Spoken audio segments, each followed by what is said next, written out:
सभी लोगों को नमस्कार। मैं आप सभी का स्वागत करती हूँ हमारे यूट्यूब चैनल अंडरस्टैंडिंग बेसिक्स में। तो आज इस वीडियो में हम क्या करने जा रहे हैं, आज इस वीडियो में हमारा जो चैप्टर पीस है उसका जो सेकंड टॉपिक है द मीनिंग ऑफ पीस, उसको हम समझने जा रहे हैं। ठीक है, तो क्या समझेंगे हम लोग इसमें? हम समझेंगे कि एग्जैक्ट मीनिंग ऑफ पीस क्या है। ठीक है, और उसमें क्या क्या डायमेंशंस होते हैं, ये सारी चीज़ों को हम अंडरस्टैंड करेंगे।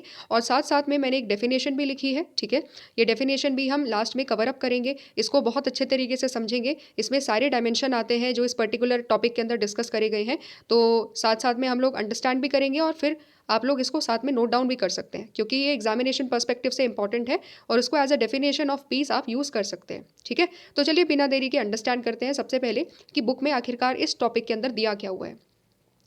अगर सपोज मैं आपसे पूछूं कि पीस क्या है, ठीक है, तो पीस के बारे में जनरली हम लोग यही बोलते हैं कि पीस का मतलब होता है जब कोई कन्फ्लिक्ट नहीं होती है ना। यही एक जनरल आइडिया है। लेकिन इसके अलावा भी चीज़ें हैं कुछ जो हम पीस में बात कर सकते हैं जिसके बारे में। तो वो क्या चीज़ें हैं? सबसे पहला जो पॉइंट यहाँ पर दिया हुआ है हम उसको डिस्कस करते हैं पहले, फिर उसके बाद हम उन चीज़ों की तरफ बढ़ेंगे। तो सबसे पहले सिंपल सी डेफिनेशन क्या बोली जाएगी पीस के बारे में? Peace is often defined as absence of war. Peace को क्या बोला जाएगा? पीस का मतलब है एक ऐसी कंडीशन जिसमें कोई वॉर नहीं हो रही है। वॉर का मतलब क्या है? वॉर का मतलब होता है कि दो कंट्रीज के बीच में जब कोई आर्म्ड कन्फ्लिक्ट होती है ना, हथियारों के साथ जब युद्ध हो रहा है तो उसको हम वॉर कह रहे हैं। ठीक है, तो पीस का मतलब क्या हो जाता है? सिंपल सिंपल हम लोग ये सोचेंगे कि पीस का मतलब होता है एब्सेंस ऑफ वॉर। जब कोई युद्ध ना हो रहा हो तो उस कंडीशन को पीस बोला जाता है। ठीक है, लेकिन इसके अंदर ये जो पर्टिकुलर डेफिनेशन ऑफ पीस है इसके अंदर एक छोटी सी प्रॉब्लम है। ये डेफिनेशन है तो सिंपल लेकिन मिसलीडिंग है। कंप्लीट डेफिनेशन ये नहीं है। ठीक है, इस डेफिनेशन के अंदर कुछ सर्टेन प्रॉब्लम्स है। क्या प्रॉब्लम्स है अंडरस्टैंड करते हैं, देखते हैं आपकी बुक में क्या दिया हुआ है।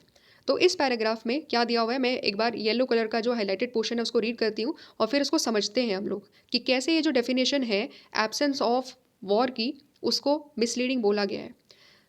वॉट हैपेंड इन रवांडा और Bosnia was not a war of this kind. ठीक है, तो क्या बोल रहे हैं? दो कंट्री का एग्जाम्पल ये लोग दे रहे हैं, रवांडा और बोस्निया का। ठीक है, तो रवांडा और बोस्निया में जो चीज़ें हुई हैं वो वॉर नहीं कहलाई जा सकती है। ठीक है, इसका मतलब क्या है अंडरस्टैंड कर लेते हैं कि आखिरकार रवांडा में और बोस्निया में क्या हुआ है। तो देखो रवांडा में क्या हुआ है, रवांडा में बेसिकली कोई वॉर नहीं हुई है। रवांडा किसी कंट्री के साथ वॉर में नहीं था। रवांडा में 1994 में क्या हुआ था कि रवांडा के अंदर रहने वाले दो ग्रुप्स, ठीक है, दो ग्रुप्स के बीच में कन्फ्लिक्ट हो गई थी। ठीक है, उस कन्फ्लिक्ट का नाम क्या है? सिविल वॉर, है ना। जैसे सिविल वॉर हो जाता है कि कंट्री के अंदर रहने वाले ही दो ग्रुप्स लड़ रहे हैं, ठीक वही सेम टू सेम चीज़ रवांडा में हुई। तो ऐसा नहीं है कि रवांडा किसी और दूसरी कंट्री के साथ लड़ रहा है, नहीं, रवांडा के अंदर रहने वाले ही लोग एक दूसरे के साथ लड़ रहे थे। इसकी वजह से क्या हुआ? बहुत ज़्यादा वायलेंस हुआ। ठीक है, बहुत ज़्यादा डिस्ट्रक्शन हुआ। वेमेन के साथ बहुत ज़्यादा सेक्सुअल हैरेसमेंट किया गया, रेप किए गए, बच्चों को मार दिया गया। और लगभग ऐसा डेटा भी आता है कि लगभग 8000 के आसपास लोग हर दिन रवांडा में मरे हैं। इतने ज़्यादा बड़े लेवल पर मास डिस्ट्रक्शन हो जाता है, ह्यूमैनिटी को मार दिया जाता है। ठीक है, यही सेम टू सेम चीज़ बोस्निया में भी होती है। बोस्निया में भी ठीक उसी तरीके से जो दो ग्रुप्स हैं वो लड़ते हैं और वहाँ पर रहने वाले एक पर्टिकुलर ग्रुप को मारा जाता है, उसको टारगेट किया जाता है। ठीक है, तो क्या समझ रहे हैं हम लोग? इसका मतलब क्या हुआ? इसका मतलब जो हुआ है वो नेक्स्ट यहाँ पर ये जो पर्टिकुलर लाइन है इसमें दिया गया है, जो येलो कलर से हाईलाइटेड है। While every war leads to the absence of peace, every absence of peace need not take the form of war. इसका मतलब क्या हुआ? इसका मतलब ये है कि जब भी वॉर होती है तो हमें पता है कि शांति खत्म हो जाती है। पता है ना, वॉर होगी तो शांति नहीं हो सकती, खत्म हो जाती है शांति। लेकिन ज़रूरी नहीं है कि अगर शांति नहीं है तो उसका कारण यही है कि कंट्रीज़ वॉर पर है। ज़रूरी नहीं है ऐसा। इसका मतलब क्या हुआ कि अगर जैसे रवांडा और बोस्निया में कंट्रीज़ लड़ नहीं रही है दूसरी कंट्रीज़ के साथ, नहीं, कंट्रीज़ के अंदर ही दो ग्रुप्स लड़ रहे हैं, वायलेंस हो रहा है, लेकिन कंट्रीज़ के बीच में नहीं, लोगों के बीच में, कंट्रीज़ के अंदर रहने वाले ग्रुप्स के बीच में हो रहा है। ठीक है, तो केवल ये कह देना फिर कि केवल पीस का मतलब क्या है? एब्सेंस ऑफ वॉर है, तो ये ज़रूरी नहीं है, क्योंकि बिना वॉर के भी वायलेंस होता है सोसाइटी में। और वो कैसे होता है? वो होता है जब दो ग्रुप्स कंट्री के आपस में लड़ रहे होते हैं। इसीलिए वो जो डेफिनेशन हमने स्टार्टिंग में पढ़ी उसको बोला जाता है कि वो मिसलीडिंग है। ठीक है, समझ में आ गया? और क्या है? तो इसका मतलब अगर वो डेफिनेशन हमारी मिसलीडिंग हो गई है तो एक और डेफिनेशन फिर आनी चाहिए। करेक्ट डेफिनेशन फिर क्या है? वो यहाँ पर दी हुई है इस पर्टिकुलरली सेकेंड पैराग्राफ में।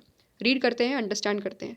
Second step in defining peace would be to see it as absence of violent conflict of all kinds including war, right, massacre, assassination और सिंपली फिजिकल अटैक। क्या बोल रहा है कि जब हम सेकंड तरीके से डिफाइन करेंगे पीस को, तो वो क्या है, वो एक ऐसी कंडीशन है जिसमें किसी भी तरीके से वॉयलेंट कन्फ्लिक्ट नहीं हो रहा है, किसी भी प्रकार की वॉयलेंट कन्फ्लिक्ट नहीं हो रही है, जैसे कि वॉर्स नहीं हो रही है, युद्ध नहीं हो रहे हैं दो कंट्रीज़ के बीच में, रायट्स नहीं हो रही है किसी भी तरीके से, ठीक है, ना ही किसी को मारा जा रहा है और ना ही किसी के ऊपर सिंपल तरीके से फिजिकल अटैक भी किया जा रहा है।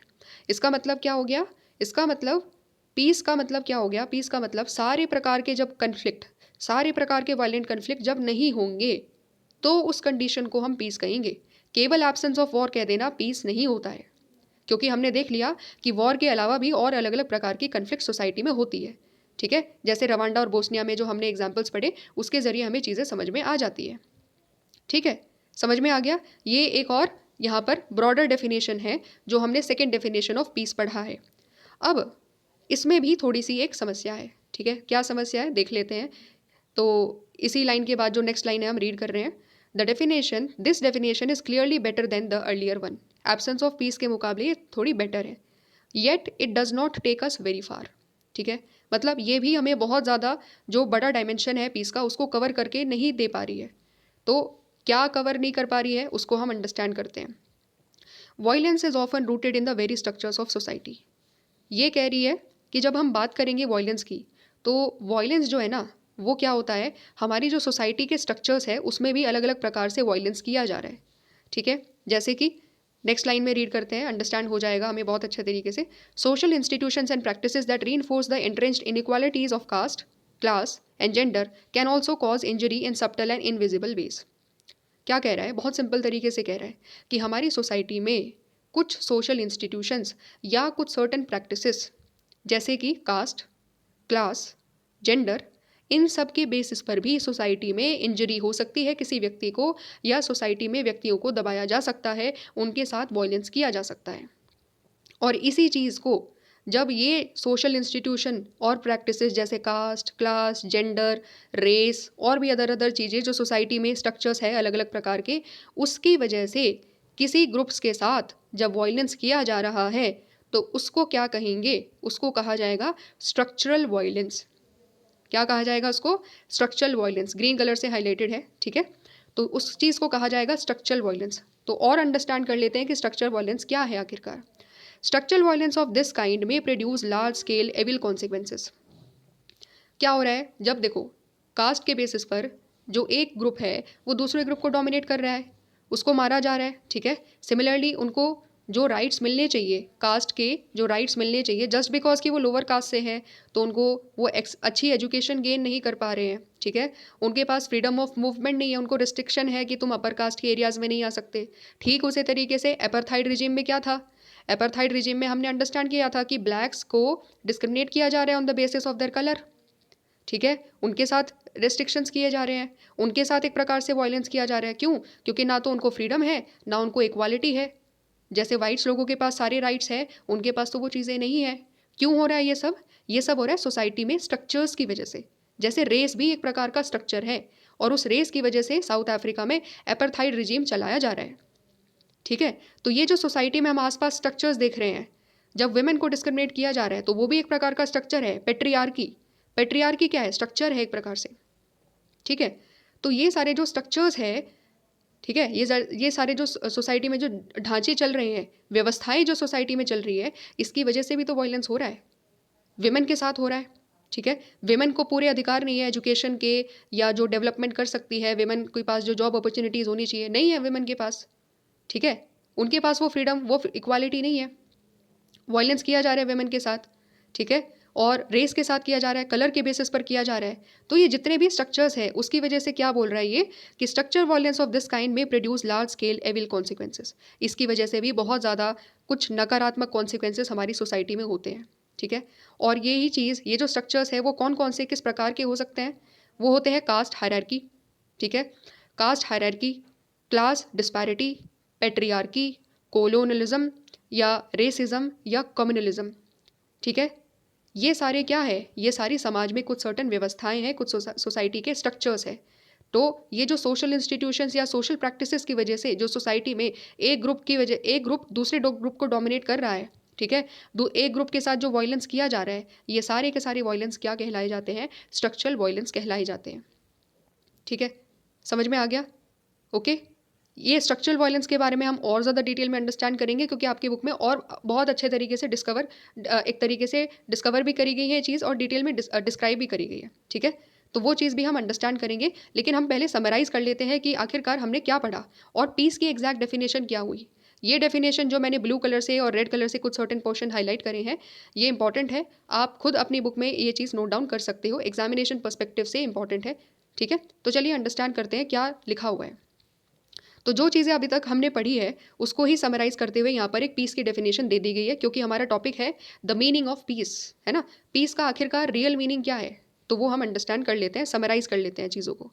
Piece is not just absence of war और फिजिकल वायलेंस। सिंपल सी बात बोल दी है, ये हमने अंडरस्टैंड भी कर लिया कि पीस का मतलब ये नहीं है कि केवल एब्सेंस ऑफ वॉर है, कोई युद्ध नहीं हो रहा है या फिर कोई फिजिकल वायलेंस किसी के साथ नहीं हो रहा है, तो केवल उस कंडीशन को ही हम पीस नहीं बोल सकते हैं। तो और क्या है? It is also it is also a condition where there is absence of structural violence resulting in peaceful coexistence of all the groups in the society। क्या कह रहा है कि ये एक वो कंडीशन भी है, ये एक वो कंडीशन भी है जिसमें किसी भी प्रकार का स्ट्रक्चरल वायलेंस नहीं किया जा रहा है, किसी भी प्रकार से किसी के कास्ट, रेस, कलर, जेंडर, इन सब की वजह से, रिलीजन के साथ में जो भेदभाव होते हैं, जो वायलेंस किया जा रहा है सारे के सारे सोसाइटी में स्ट्रक्चर्स की वजह से, वो स्ट्रक्चरल वायलेंस कहलाया जाता है। तो ये जो स्ट्रक्चरल वायलेंस है ये भी नहीं होना चाहिए, और जब ये नहीं होगा तो क्या होगा? पीसफुल कोएग्जिस्टेंस होगा सारे के सारे ग्रुप्स में विद इन द सोसाइटी। ठीक है, तो समर अप करें, क्या हम लोगों ने एक तरीके से अंडरस्टैंड करा? इसमें हमने अंडरस्टैंड करा द मीनिंग ऑफ पीस, जिसमें हमने एक पर्टिकुलर डेफिनेशन को पढ़ा कि it means absence of war, और फिर हमने कहा कि नहीं, ये मिसलीडिंग डेफिनेशन है, केवल एब्सेंस ऑफ वॉर से ही हम ये नहीं कह सकते कि पीस होता है सोसाइटी में। फिर उसके बाद हमने क्या पढ़ा? फिर उसके बाद हमने पढ़ा कि एब्सेंस ऑफ कन्फ्लिक्ट, सारी प्रकार की वॉयलेंट कन्फ्लिक्ट नहीं होनी चाहिए, है ना। किसी भी तरीके से किसी भी प्रकार की सोसाइटी में कन्फ्लिक्ट नहीं होनी चाहिए, चाहे वॉर हो, चाहे फिर मैसेकर हो, किसी को मारा जा रहा हो या किसी के ऊपर फिजिकल अटैक किया जा रहा हो। ये हमने सेकेंड आइडिया लिया पीस का। लेकिन इसमें भी हमने पढ़ा कि एक कमी इसमें भी है, और वो ये कमी है कि ये स्ट्रक्चरल वायलेंस को इंक्लूड नहीं कर रहा है सोसाइटी के। ठीक है, कन्फ्लिक्ट ना होना भी ठीक है, वो भी नहीं होनी चाहिए, किसी प्रकार के कन्फ्लिक्ट नहीं होनी चाहिए, लेकिन हमें ये भी देखना है कि सोसाइटी में किसी भी तरीके से स्ट्रक्चरल वायलेंस नहीं होना चाहिए। किसी के कास्ट के बेसिस पर, रेस के बेसिस पर, कलर के बेसिस पर भी किसी तरीके से किसी के साथ वायलेंस नहीं होना चाहिए। ठीक है, और फिर उसके बाद हमने समराइज कर दिया कि ये तीनों के तीनों जो आइडियाज़ ऑफ पीस है वो एग्जैक्टली क्या है, उससे हमने समराइज करते हुए एक एग्जैक्ट आइडिया ऑफ पीस हमने निकाला कि peace is not just absence of war और फिजिकल वायलेंस। ठीक है, केवल एब्सेंस ऑफ वॉर या फिजिकल वायलेंस ना होना ही पीस नहीं है। ठीक है, ये एक ही डायमेंशन है, ये कंप्लीट डायमेंशन नहीं है। तो कंप्लीट डायमेंशन क्या होगा फिर? कंप्लीट डायमेंशन में एब्सेंस ऑफ वॉर और फिजिकल वायलेंस के साथ साथ में एब्सेंस ऑफ स्ट्रक्चरल वायलेंस भी होना चाहिए, क्योंकि इसी की वजह से क्या होगा? पीसफुल कोएग्जिस्टेंस होगा सारे ग्रुप्स का सोसाइटी में। ठीक है, समझ में आ गया? तो पीस क्या है? एक ऐसी कंडीशन है जहाँ पर किसी भी तरीके से वायलेंस नहीं हो रहा है और एक सोसाइटी में सभी लोग पीसफुल तरीके से, हारमोनियस तरीके से, शांतिपूर्वक तरीके से सारे ग्रुप्स एक साथ सोसाइटी में आराम से एक साथ रह रहे हैं। ठीक है, आई होप आपको एक अंडरस्टैंडिंग मिली होगी, और ये इंपॉर्टेंट डेफिनेशन है, आप नोट डाउन कर सकते हैं। ठीक है, तो यही आइडिया था जो हम लोगों ने मीनिंग ऑफ पीस डिस्कस करा है। नेक्स्ट टॉपिक में जो स्ट्रक्चरल वायलेंस है उसको हम और ज़्यादा डिटेल में अंडरस्टैंड करेंगे, तो वो चीज़ हम नेक्स्ट वीडियो में पढ़ेंगे। अगर वीडियो अच्छी लगी हो, समझ में आया हो, तो आप लाइक कर सकते हैं और चैनल को सब्सक्राइब कर सकते हैं। मिलेंगे नेक्स्ट वीडियो में, तब तक सभी लोगों को नमस्कार।